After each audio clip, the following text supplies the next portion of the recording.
বোয়াল মাছ তো অনেকভাবে রান্না করেন, তো এইভাবে কি কখনো রান্না করে দেখেছেন? তো একবার এইভাবে রান্না করে দেখতে পারেন, খেতে কিন্তু দারুণ স্বাদ লাগে। নদীর বোয়াল মাছ যদি এইভাবে রান্না করা হয়, খেতে অসম্ভব মজা হবে। হ্যালো, আসসালামু আলাইকুম। কেমন আছেন সবাই? আশা করছি ভালো আছেন। আমি আল্লাহর রহমতে ভালো আছি। Welcome to Shahnaz kitchen. Shahnaz কিচেনের আজকের রেসিপি হচ্ছে বোয়াল মাছের বোনা। তার আগে আপনারা যেখান থেকে আমাদের ভিডিওটা দেখছেন, প্লিজ সাবস্ক্রাইব করে দিবেন। আর আমার ভিডিওর প্রতিটা নোটিফিকেশন সবার আগে পেতে পাশে থাকা বেল আইকনটা অন করে দিবেন। তো এখানে আমি 5টা বোয়াল মাছ এনেছিলাম 470 টাকা দিয়ে।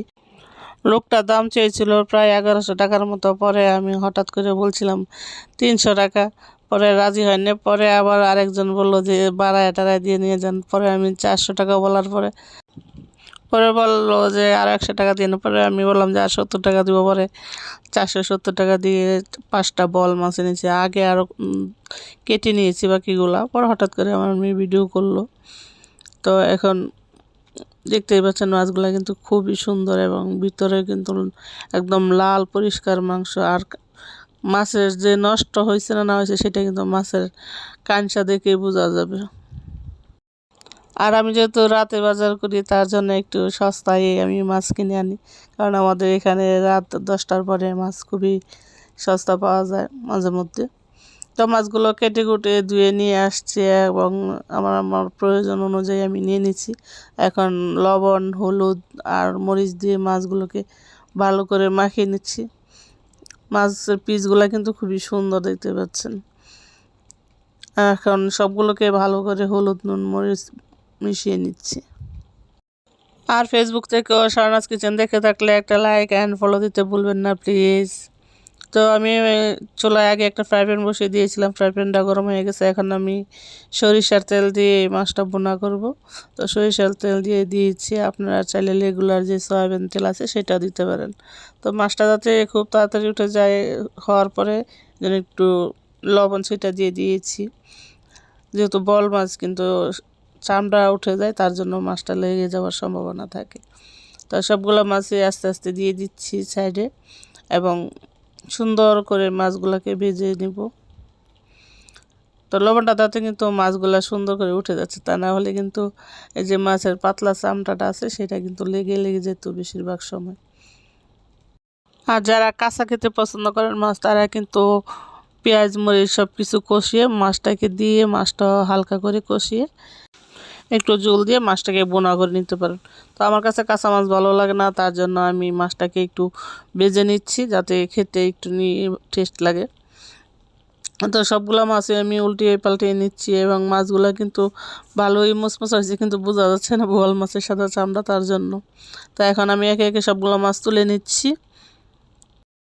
যে পিসগুলো একটু মোটা মোটা বড় বড় সেগুলো একটু হচ্ছে একটু সময় নিয়েছে, তো সেগুলোকে আমি এখন তুলে নিচ্ছি। আর আমি মাছটাকে এটার মধ্যে ভুনা করব।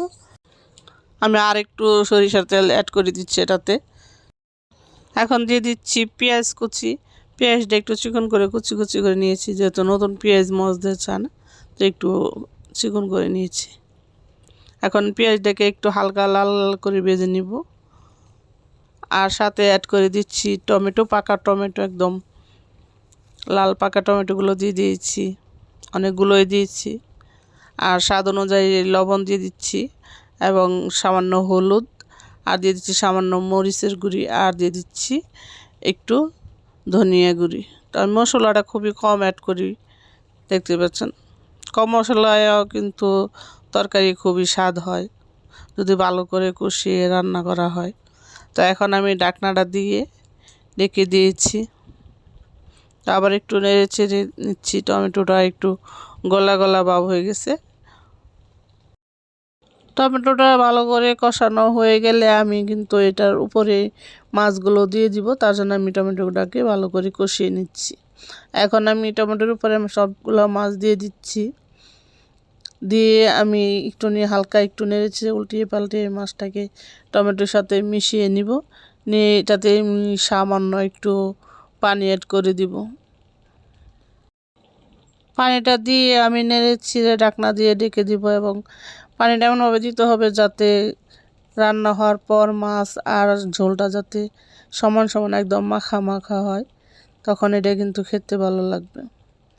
তো আমি যতক্ষণ পর্যন্ত পানিটা না শুকাচ্ছে ততক্ষণ পর্যন্ত রান্না করব। প্রায় 10 মিনিটের মতো রান্না করব। তো আমি কয়েকটা কাঁচামরিচ ফেলে দিয়েছি এটার মধ্যে, যেহেতু পানিটা কম খুব তাড়াতাড়ি হয়ে যাবে। সব শেষের দিকে আমি এটাতে কিছু ধনেপাতা অ্যাড করব, একদম লাস্ট পর্যায়ে যখন তরকারিটা প্রায় হয়ে যাবে তখন অ্যাড করব। ঝোলটা অনেকটা শুকিয়ে যাওয়ার পর আমি ঢাকনাটা তুলে এখন আমি এটাতে ধনেপাতা কুচি অ্যাড করে দিচ্ছি। ধনেপাতাটা দিয়ে আমি আর 2-3 মিনিটের মতো ঢাকনা দিয়ে রেখে দিব চুলার মধ্যেই। এখন আমি চুলাটা বন্ধ করে দিব এবং যেটুকু ঝোল আছে সেটা ঠান্ডা হওয়ার পর একদম সমান সমান হয়ে যাবে। চুলাটা বন্ধ করে দিয়ে ঢাকনা দিয়ে রেখে দিচ্ছি। সবশেষে দেখতে পাচ্ছেন তরকারির ঝোলটা কিন্তু শুকিয়ে একদম সমান হয়ে গেছে, আর মাছটাও একদম মাখা মাখা একটা রসালো রেসিপি হয়েছে। তো আমার এই রেসিপিটা যদি আপনাদের কাছে ভালো লেগে থাকে তাহলে প্লিজ সাবস্ক্রাইব করে দিবেন, আর ভালো লাগলে লাইক কমেন্ট শেয়ার করবেন, আর ফেসবুক থেকে দেখে থাকলে শাহনাজ কিচেন একটা লাইক অ্যান্ড ফলো দিবেন। তো সে পর্যন্ত ভালো থাকবেন, সুস্থ থাকবেন, দেখা হবে নতুন কোনো ভিডিওতে নতুন কোনো রেসিপি নিয়ে। আল্লাহ হাফেজ।